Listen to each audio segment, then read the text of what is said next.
Hello, I'm Anthony Hughes, and in this video I'll be showing you how to ensure consistent layouts using frame constraints here in Dorico, the advanced music notation software from Steinberg. Dorico is equipped with the most sophisticated page layout features of any notation software, and one of its most intelligent capabilities is how it adapts the layout of your music, text, and graphics frames to accommodate changes in page size. You manage the way frames respond to a change in page size using frame constraints. Frame constraints allow you to lock each side of a frame to the corresponding page margin. This has the effect of keeping the distance between the side of the frame and the page margin the same as the page size changes. This allows you to control whether a frame should get larger or smaller in line with a change in page size, or always stay at a fixed size. This is an important flexibility in the way Dorico approaches page layout, meaning you can confidently design layouts that can be switched quickly and painlessly from, say, A4 to letter page size, create complex headers and footers that retain the relationships between the text and graphics, but allow the music in between to fill all available space, or define frames for short examples or fragments of music that keep their prescribed width and height regardless of page size. Let's take a look at the layout of the first master page as an example. We have these 3 text frames at the top of the page, with the title frame stretching the entire width of the page, and the lyricist and composer frames aligned to the left and right respectively.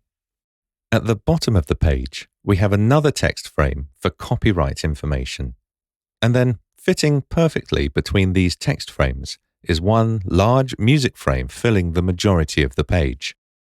I'm going to arrange my windows to show the layout options dialog as well, and then set the page size to A3. You'll notice that the basic structure of the page has remained the same, though it is adapted to the larger page. The title text frame still occupies the full width, allowing the text to stay centered across the page. The lyricist and composer text frames are still anchored to the left and right margins respectively, and all of the text frames, including the copyright frame at the bottom of the page, have stayed the same height as we would hope for. The music frame has grown to fit the larger space in the middle of the page.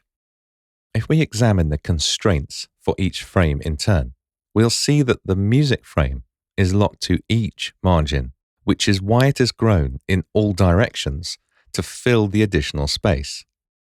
The title text frame is locked to both the left and right margins, which is how it still spans the entire width of the page, though it is only locked to the top and not the bottom, meaning it has stayed in the same vertical position at the very top here, but it has also stayed the same height and not grown vertically with the page.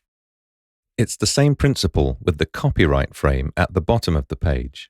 It's locked left and right, so it's grown wider with the page, but it is only locked to the bottom margin, so it's still at the bottom of the page, but has not grown any taller.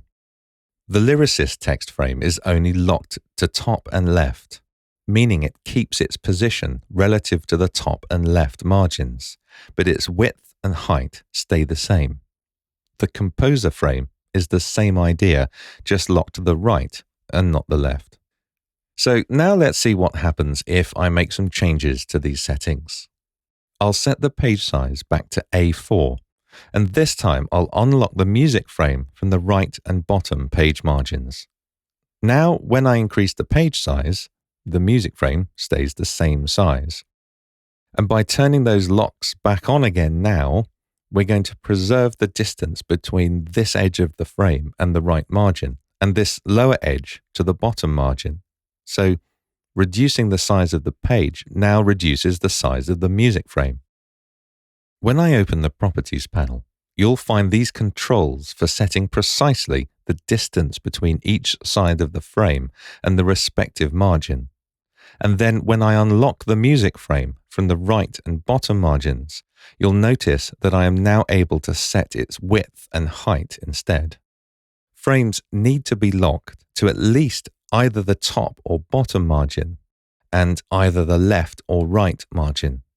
You cannot unlock frames from all margins because otherwise there wouldn't be sufficient information to know where to place the frame on the page.